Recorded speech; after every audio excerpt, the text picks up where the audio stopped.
Mastering Your Pitch, Common Investor Presentation Mistakes. Hello, everyone. My name is Tessa. I'm the Director of Marketing at IdeaPros, and I have Fred Cary here with me. Hello, Fred. Hey, how are you? Good, good. Fred's the CEO of IdeaPros and a master at pitching. If you would let me brag on you for a second. Oh, yeah, you can do that. Fred's actually, I've seen Fred turn some pitches Well, around, and it's pretty amazing to watch what you can do. If you're watching us live, hashtag live or hashtag replay, so we know you're here. But Fred, I'll let you kind of set the stage for today because it's not just about pitching, it's about something bigger too. yeah. So, look, where we are, and there's Tri Grunt. Hey there. Where we are right now is we have more and more partners are going live and launching their products, whether it's an app or a physical product. And one of the first things that you need to do when you do that, and throughout your entire career as the CEO and founder of a company, is to have the ability to raise capital. And so, these next few weeks, we're going to have several sessions on different elements of that. And Tessa can also tell you we're having a workshop on that coming up shortly. She can tell you about it at some point here in the conversation. But the reality is, you got to learn how to raise capital. Most of us don't know how to do it, and these sessions are going to help everybody do it. Just as by way of example, just in Absalon here recently, in the hey Tessa, we have Kelly and Sean as well, and Jim. Hi, hello everyone. Good to have you here. Levi. Okay, so we have several apps that just launched here in the last month, 6 weeks or so, and we have many more coming. Those of you who haven't launched yet, hang on. But here's just some examples of some of the ones that are out now, and we're training them all to go out there and grow and get capital. So, Yes. what do we have here? You want to read them? And these are the iPhone only. We have some iPad ones we'll show in a second. So we have Blendin, ZBar, Scratch, Life Memory, Apply, Vista, Keylicity, Spruce, Upgig, the Man app. I'm looking at two screens. Poet HQ, Ribbon, Bloom Task, and Frank Advice for the phone ones. And then we have a couple that are iPad and iPhone. So Daily Trinity, Maestro, Chamber, Mosaic, Tarot, Television, and Liquid Tasks. So that's just some of them, and we got more on Android as well. And this is just from one of our developers, and as Kelly said, SageScheduler.com, not Oh, launched. yes. You can go to SageScheduler.com and see that as well. So we have a lot of people that need to go out and get advertising budget, start growing their business. You know, this is the way that it is. And so again, we're going to focus on how to go raise capital, how to speak to investors. And today we're going to be talking about how not to speak to investors. But first, before we do that, I just want to say Levi's here. He said he made a pitch on Wednesday, and Levi came to your workshop, the last workshop that you did, and practiced. Well, actually, Levi was live with us, so he hasn't done the pitch workshop even. So, Levi, you need to sign up for the pitch workshop that we'll tell you about at the end, for sure. But good job on presenting. I'm curious to see how it goes. But I'm going to let Fred tell us well. He said it went well. he So did. He said it went well, but I'm I glad want to see a that picture of the check. he's glad you're having the training though. So no, now I'll let you tell him what not to do. All right. Why don't we do that? Why don't we pull that up? And Sure. do you have a list? I do have a list. Of course I have a list. So first is lack of clarity. Yeah. Look, the whole story that we want to tell. In fact, Levi, you were a victim of mine in this regard, where I had you go out and try to pitch to me for a couple minutes, and then I came back at you with a 1 minute version of it that was, well, hopefully very clear and succinct and focused on the most important things. When we start talking about our project, there's so many moving parts, there's so many things that we're doing that it's really hard to condense down into the most important critical elements. And the reality is, when you have somebody listening to you, an investor listening to you, they don't have the time to become interested. You need to get them interested right up front. And so if you don't have real clarity about your value proposition, and you put that front and center right in the very beginning so that they know that this is something they should be listening to, you're going to lose them. But so that's the number one thing we do. We just skate around the surface, and we take a long time to get to the point, like I just did. Oh, how about overlooking market research? Look, I've said this before. An investor is interested in numbers. So when you go to somebody, and we're going to be talking about some of the other elements of it, but when you go to somebody and you're asking them to give you money, they need to feel comfortable that you know what you're talking about. And if you are not intimately familiar with the size of the market, the growth opportunity in the marketplace, who all your major competitors are, and why you're better than them, why you're going to be able to beat them, if you don't have that data, nobody's going to invest in you. So market research sounds boring as hell, but the reality is, if you get all the data, you take that data, you analyze it, and you position yourself to take advantage of the elements of that data that really work for you, and you also position yourself to avoid the strong suit of competitors that are much bigger than you, then that investor, the potential investor, is going to say, all right, these people know what they're talking about. They know what they're doing. They know how they're going to play in the market, and they're going to know how to go in there and dominate. The worst thing we can do is, and I hang up on people when they do this to me, is, hey, I'm not sure exactly the size of the market, but it got to be at least $100 billion marketplace. And if we can get 1%, we're going to be $1 billion company. Nobody gets 1%. There's no player that is just this little 1% player that stays in business. You get crushed if you even are lucky enough to get to that point. So know your numbers, know how you're going to exploit the market, and know how you're going to be a relevant or even a dominant player in that space. I mean, that's the key to marketing too. So you have to understand your target market. So if you can't figure that part out, you're going to have a lot bigger problem just getting the first funding. That's for sure. Exactly. Right on. So ignoring financial projections. The investor, again, when you're pitching to a potential investor. Potential investor is there because of numbers. They're there because of the financials. And if you just have some numbers up there that you didn't really think through, that you haven't analyzed, then you're screwed when they start asking you questions about year 2, cell number 47, row 5, or row J, or whatever rows you have in your spreadsheet. If you don't know those numbers, if you don't know how your model is built from the ground up, then you're going to lose them at that point, right? It's all about finances. It's all about numbers. Every single slide that you have should have a number. This is the size of the market. This is the growth of the market. This is my revenue in year 2. This is how much we want from you guys, and how much we're valuing our company. This is our exit plan in years and months. Every single slide should have some number attached to it, because you're building up 2 things. Number 1, you're building up your credibility, because it shows you really thought through this whole process, and you're building up their comfort level for the same reason. That they see, all right, these people have analyzed every aspect of this, and I feel more and more comfortable giving them some of my capital, because I think I have a good chance of getting a return on it. Love it. Okay. And I think that's really impactful that you said that number on every slide, because it's easier for people to attach to something, right? So they can attach to the number that you're referencing on each slide. I love it, because I've never heard that before. I like it. Okay.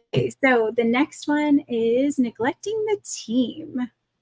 Yeah. So, and by the way, when I first started talking, and we're out raising capital right now, and by the way, it's not easy. It's hard. We have something like 320 some accredited investors who are interested in our deal, want to hear more about it, that I have to present to, and it's still painstaking, and you're repeating yourself over and over again, and this is not easy. And but the reality is, if you don't do it the right way, it's impossible. It's not that it's not easy, it becomes impossible. And so The very last thing that people care about, which ends up becoming the most important thing, is you and your team. In the very beginning, they don't care that much about it. Why? Because they want to know what that opportunity is. What's this big problem? How massive is this problem? What's the disparity between the supply to solve that problem and the demand to address that problem? If there's a big disparity, investors get interested. But then at that point, you're talking about the problem, your solution, and they don't care about anything until they have now mastered it in their brain that, wow, this is a big thing. This is a great solution. Then the most important thing is the last thing. How am I going to solve that? And how's my team going to solve it? So you need to have these elements in the right place, but you can't neglect your team, because the final question an investor is going to have in their mind is, why are you guys the ones that are going to be able to pull this off? And so you don't have to have tons of prior experience to be able to answer that question, but you have to be able to show that, look, we've been head down for a year, for 3 years, for 5 years, whatever. This is all we've been living, breathing, eating, and we need to do this. This is our passion. This is our desire. These are all the things that we've done. We've been eating on ramen for the last year and a half. We're willing to work for little money or no money to be able to get this to the next level. So really showcase the people who are involved.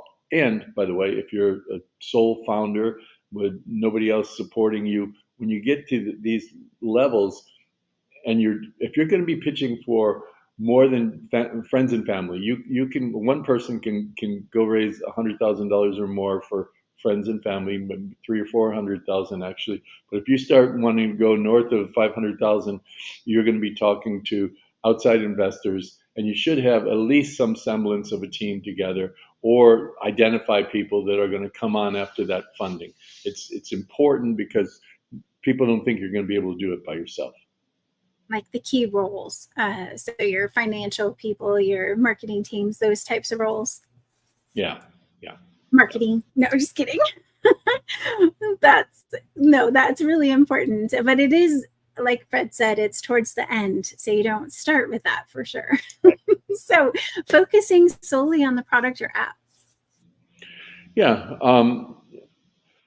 Nobody cares about your golden widget. They all care about this big opportunity, right? You think it's risky to invest in private deals. In fact, there is an element of risk in it. But if you look at the uber wealthy in America, 31% of their investment dollars goes into private deals. So as risky as it is, that's where all the smart money is going. They're going into private deals. And they're going into private deals because that's where the big upside is. In fact, the same people that are investing 31% into private deals are investing 20% into the stock market. So literally 50% more of their investment dollars go into the private deals like what you guys have than going into an IPO or a public offering. In fact, they're selling at the IPO when we're thinking we're lucky enough to be buying once a company goes public. They're selling at that period of time. So the reality is, you need to be able to talk about the numbers. You need to be able to not focus on your golden widget, but focus on the problem, the opportunity, the return on their financial instrument, right? They're not buying your dream, they're buying a financial instrument. And that financial instrument is going to cost them X number of dollars. They're going to get X return. They're going to get that return within X number of months or years. And this is how you're going to make that return happen for them.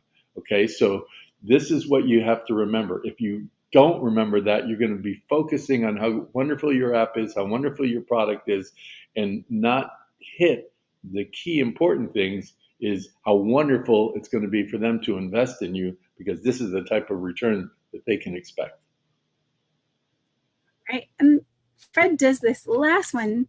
He does the storytelling, not the poor storytelling. He does the storytelling so well, but it is not a skill that everybody has. So not being able to tell your story is a big deal. Yeah. So everybody likes a story. Everybody likes to be entertained. Nobody wants to watch you read every word in every slide.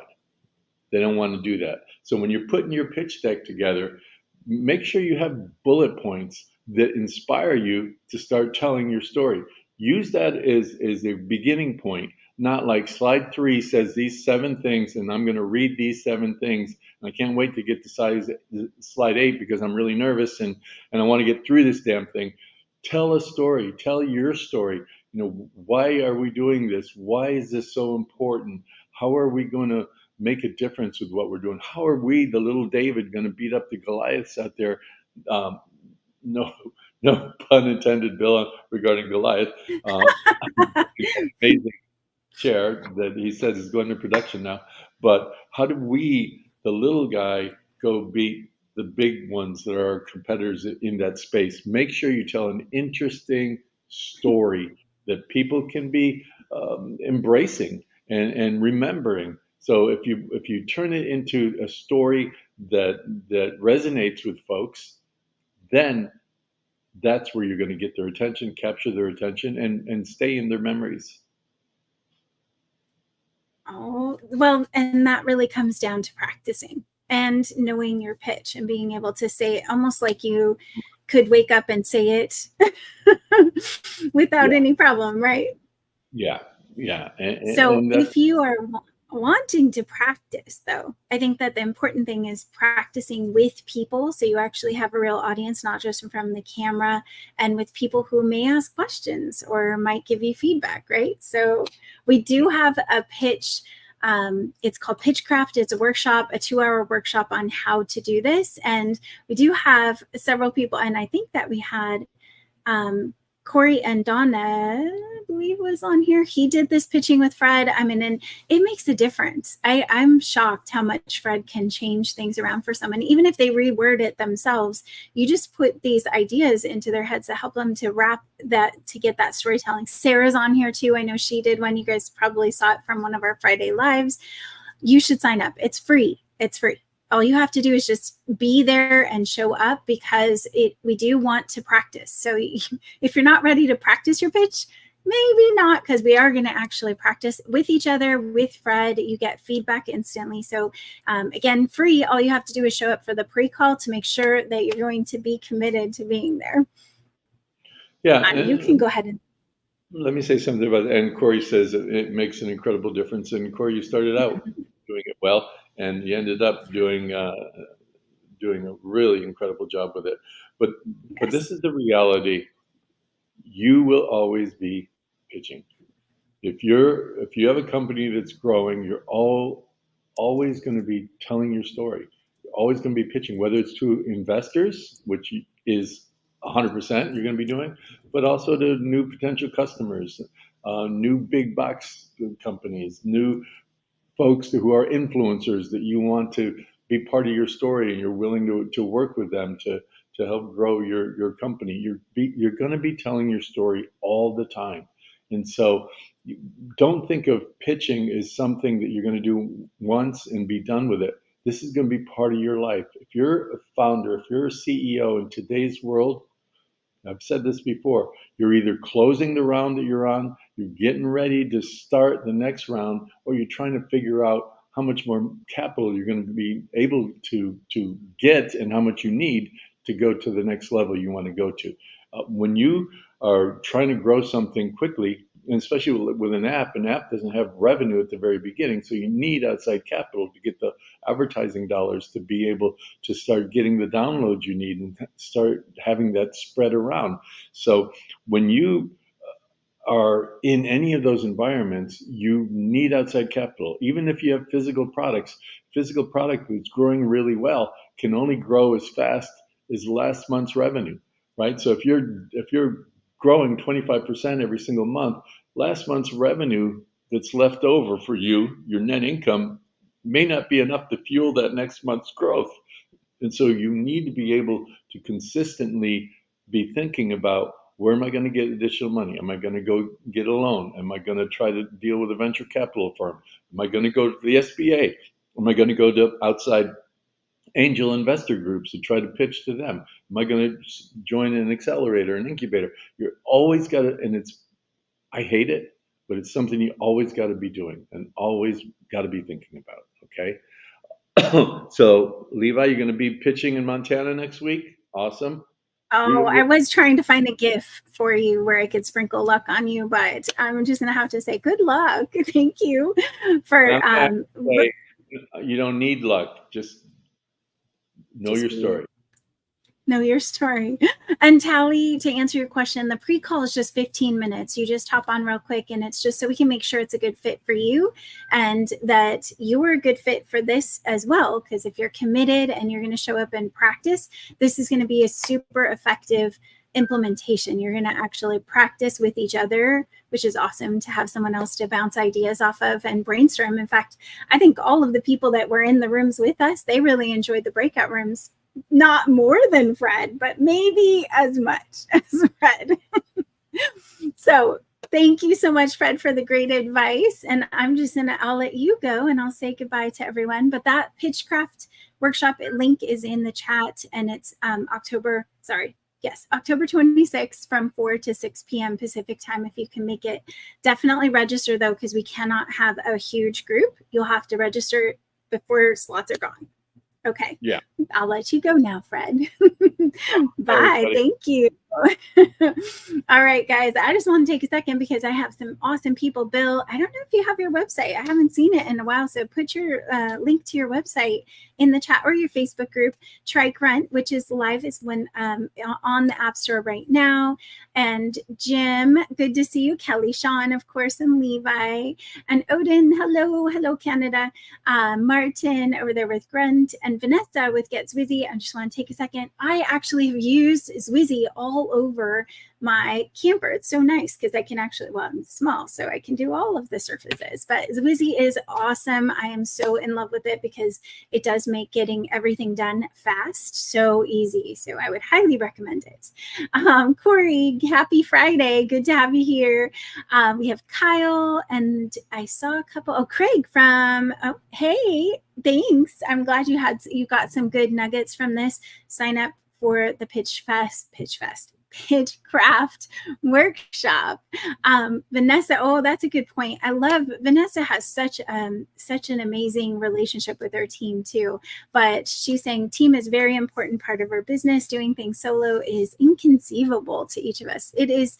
I can't imagine not having a team around me. Especially when it comes to being able to prove that you're going to be able to accomplish great things, right? We need all different personalities, all different skill sets and experience levels in order to get to where we need to go. So for sure. And that's one of the benefits of being an IdeaPros partner and all of the resources that we have for our partners. Like, you can tap into the people who have done this before, right? So I couldn't imagine not having a Fred and an Ira and those people who can come, help when you need it. Hey, Mark, good to see you.